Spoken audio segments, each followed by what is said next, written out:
Morning. Chapter number हमारा 8, ठीक है।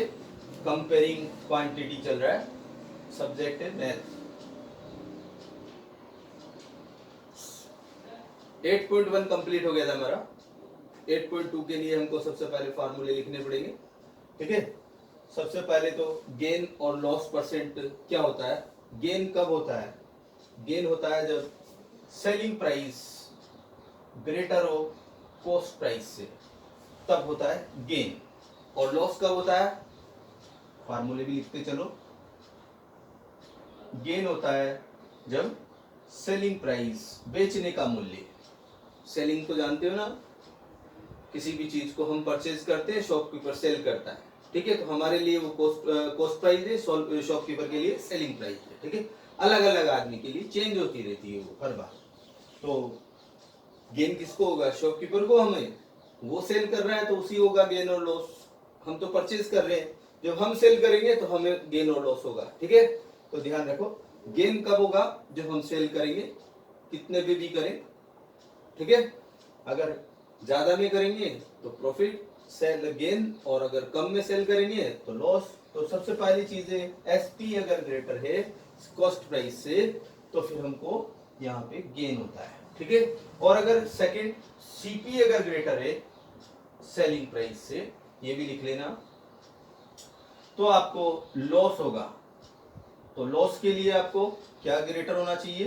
तो पहले कंपेयर करें, सेलिंग प्राइस ज्यादा है या कॉस्ट प्राइस ज्यादा है। अगर सेलिंग प्राइस ज्यादा है तो गेन होगा, और कॉस्ट प्राइस ज्यादा है तो लॉस होगा। तो सबसे पहले चीज आप लोग ये कंपेयर करके फिर गेन और लॉस को निकालेंगे। अब आते हैं परसेंटेज। जब भी हम परसेंट की बात करते हैं, गेन हो चाहे लॉस हो, अगर परसेंटेज फाइंड करेंगे तो सबसे पहले हमको क्या करना पड़ेगा? गेन परसेंट, थर्ड है गेन परसेंट, ठीक है। तो gain upon CP into 100, cost price पे फाइंड करते हैं और परसेंट निकाल रहे हैं इसलिए 100 से प्रोडक्ट करेंगे। अगर लॉस परसेंट निकालना है तो लॉस अपॉन सीपी इंटू 100, ठीक है। Gain upon CP, gain percent के लिए, लॉस अपॉन सीपी, दोनों में किसको काम में लेंगे? किसको काम में लेंगे? परसेंटेज को, ठीक है। कॉस्ट प्राइस को, परसेंटेज नहीं, कॉस्ट प्राइस को काम में लेंगे, ठीक है। खरीदेंगे तभी गेन लॉस शॉपकीपर को होगा, हम नहीं खरीदेंगे तो वो बेटर रहेगा, कुछ भी नहीं होगा, ठीक है। तो अब आते हैं हम सेलिंग प्राइस निकालने के लिए फार्मूला। सेलिंग प्राइस जब गेन परसेंट में दे रखी हो, अगर परसेंटेज में नहीं है तो इसी फार्मूले को चेंज कर लेंगे। अगर हमारे पास ये फार्मूला ये भी है, एसपी अगर हम फाइंड करें तो सीपी को इधर ट्रांसफर कर दो, तो सीपी प्लस गेन, ये भी एक फार्मूला है सेलिंग प्राइस निकालने का। पर ये परसेंटेज नहीं हो तब है। अगर हम यहाँ से एसपी फाइंड करेंगे सेकंड, यहाँ से, तो इसको इधर शिफ्ट करो, लॉस को उधर करोगे तो सीपी माइनस लॉस। ये तो हुआ जब गेन परसेंट में नहीं हो। पर अगर गेन और लॉस परसेंट में, तब ये फार्मूला लगेगा 100 plus gain percent into CP upon 100। और अगर लॉस है तो एसपी का formula 100 minus loss percent into CP upon 100। ये आपका गेन और लॉस परसेंट का फार्मूला है, ठीक है।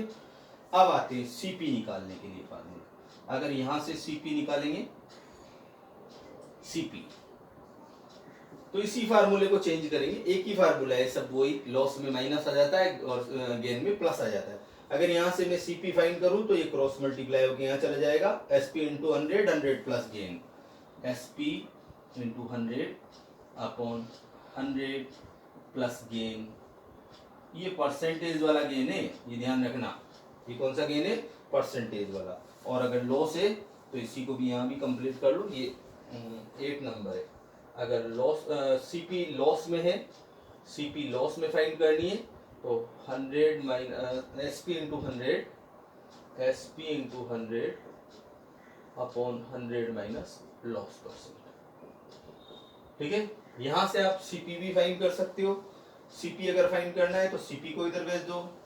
यहाँ अगर आपको सीपी फाइंड करना है तो सीपी को उधर ट्रांसफर करेंगे, एसपी माइनस गेन, इसी को सीपी को इधर ट्रांसफर कर दो, गेन को उधर ट्रांसफर कर दें, तो सीपी प्लस में हो जाएगा, गेन माइनस में हो जाएगा, सीपी माइनस गेन।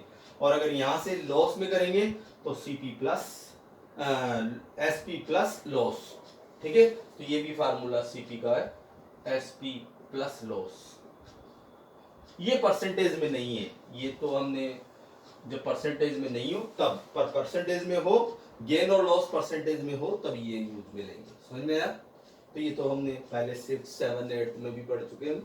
अब आते हैं इसका सबसे पहले जो हम ध्यान देंगे, नई चीज जो हम पढ़ेंगे वो है मार्क प्राइस, लिस्ट प्राइस, लिखा हुआ मूल्य। क्या होता है लिखा हुआ मूल्य? कभी भी हम जाते हैं, मैक्सिमम रिटेल प्राइस तो आप जानते हैं ना, वो मैक्सिमम रिटेल प्राइस के बारे में कर रहे हैं। तो शॉपकीपर हमको जब हमको सेल करता है तो हम उससे कहते हैं थोड़ा सा कम कर दो, तो वो कर देता है। इसका मतलब मैक्सिमम रिटेल प्राइस जो है वो एक्चुअल प्राइस नहीं है, वो तो उसने लिखा हुआ प्राइस है, वो अपनी इच्छा से कुछ भी लिखवा सकता है। पर जब हम खरीदने जाते हैं तो हम जो देते हैं वो सेलिंग प्राइस होगा। ठीक है, आया समझ में? मार्क प्राइस अलग है, कॉस्ट प्राइस वो खरीद के लाया था वो अलग है। और 3 चीजें हमारे पास। सबसे पहली चीज है ये मार्क प्राइस, कॉस्ट प्राइस सबसे पहले आती है, फिर मार्क प्राइस और फिर सेलिंग प्राइस। ये तीनों चीजें ही इंपॉर्टेंट है इसमें। कौन कौन है?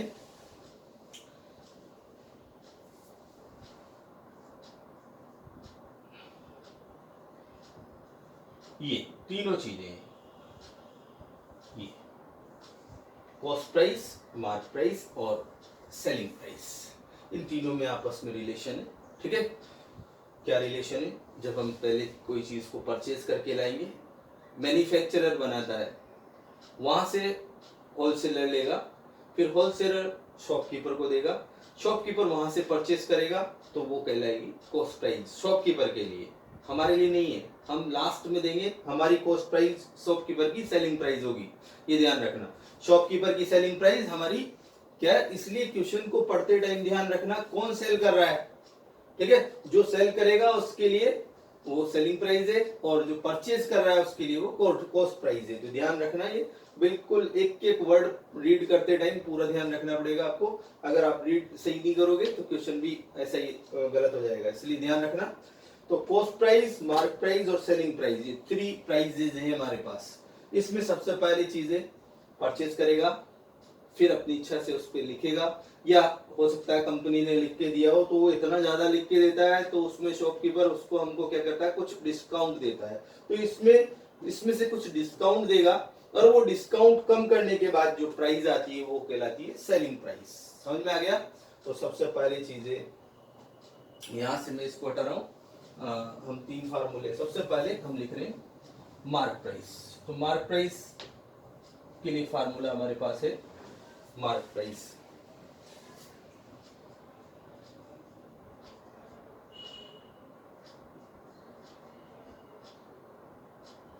मार्क्ड लिखा हुआ। मार्क प्राइस क्या है? Yes sir, SP plus discount.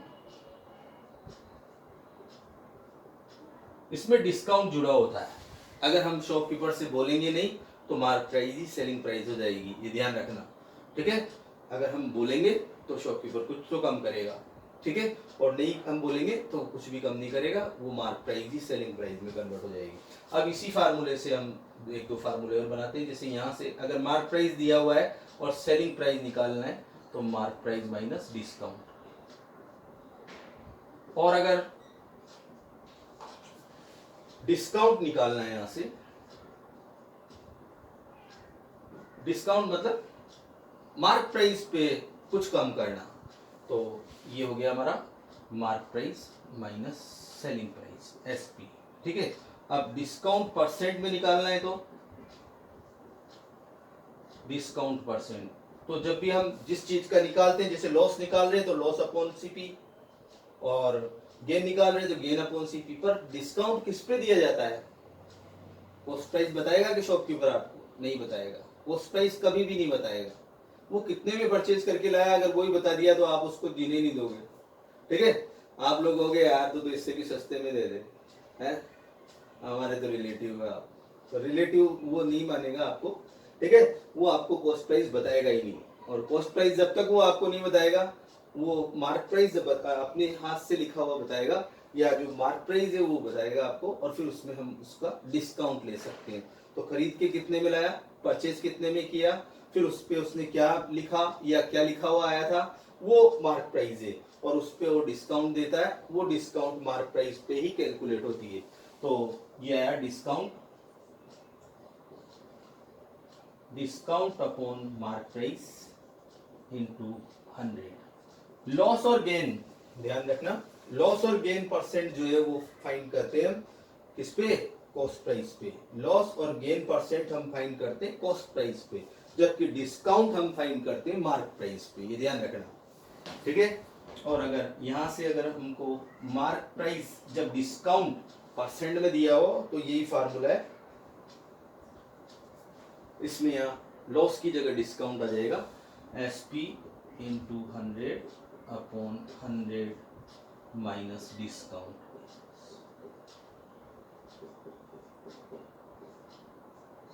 Discount और लॉस दोनों एक नहीं होते, ध्यान रखना।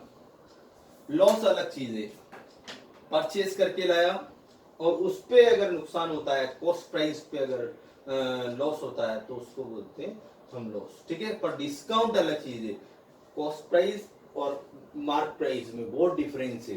परचेज करके लाया, फिर उसके बाद उसने लिस्ट बनाया, भाई इस पे इतना हमको लिखना है, ठीक है, और इतने में हमको सेल करना है। पर वो सेल हम परचेज करेंगे तब सेल करेगा ना, हम लेंगे ही नहीं उससे तो कैसे सेल करेगा। तो फिर वो हमको थोड़ा सा क्या करता है, हमको लालच देता है, और उन्होंने कहा 10% 20% डिस्काउंट दे रहे हैं। डिस्काउंट का मतलब ये नहीं है कि वो कॉस्ट प्राइस से कम कर रहा है, नहीं, कॉस्ट प्राइस तो उसकी जहां है वो हमको बताएगा नहीं। किस पे दे रहा है डिस्काउंट, मार्क प्राइस पे, लिखे हुए मूल्य पे डिस्काउंट देता है, और वो खुद ने या कंपनी ने ज्यादा लिख के दिया है। ठीक है, तो इसलिए ये आप लोग इसको लर्न कर लेना। एक दो फार्मूले हो रहे हैं, ठीक है, वो भी लिख देता हूँ, इसके पहले लिख लेना उनको या बाद में लिख लेना, कहीं भी लिख लेना। ठीक है, मार्क परसेंट का सिंपल सा फार्मूला है, मार्क ऑफ 10%, ये तो आप कंप्लीट कर लो, फिर उसके बाद हम, ठीक है, उसके बाद हम दूसरे लिखते हैं। ये फार्मूले लर्न करने तभी एक्सरसाइज होगी, अदरवाइज नहीं होगी। सिंपल सी एक्सरसाइज है बस, केवल आपको फार्मूले लर्न करने।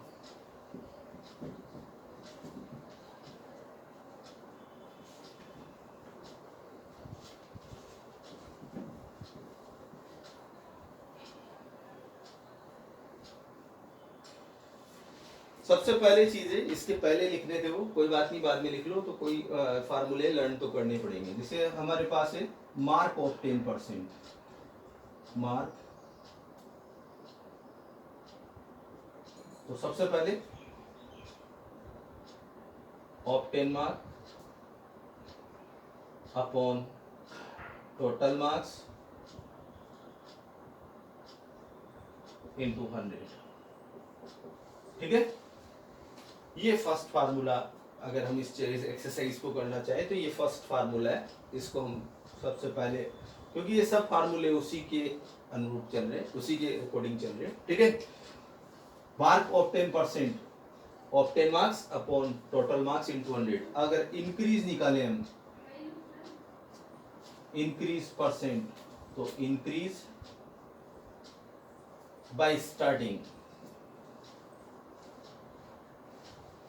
इनटू, किसी का भी अगर इंक्रीज परसेंट हो तो इंक्रीज आएगा, पहले कितना इंक्रीज हुआ, और अपॉन स्टार्टिंग जो पहले वाला था, स्टार्टिंग में जो था वो आएगा। ठीक है, जैसे हम यहाँ से कुछ स्टूडेंट कुछ परचेज करके लाए और फिर उसको हमने सेल कर दिया या कुछ कर दिया, तो इंक्रीज कितना हुआ, कितने में कितना बढ़ा। ठीक है, और स्टार्टिंग में कितना था, तो वही परसेंटेज आ गया। ठीक है, लॉस और गेन वाला ही, पर यहाँ केवल वो डायरेक्ट हमसे इंक्रीज परसेंट पूछता है, लॉस और गेन नहीं बोलता, तो हम उसी फार्मूले को लिख रहे हैं, इंक्रीज अपॉन स्टार्टिंग इनटू 100%। फिर decrease percent, decrease by starting into 100%। तो ये 3 फार्मूलेज हो रहे, ये एक्सरसाइज के जो स्टार्टिंग के क्वेश्चंस हैं वो आप लोगों को इन्हीं से होंगे। फिर उसके बाद ये सारे फार्मूले, मतलब कुल मिलाकर आपको 16 फार्मूले हैं जो लर्न करने, ठीक है। एक दिन है कंप्लीट कर लोगे आप लोग, ठीक है। Okay, thank you.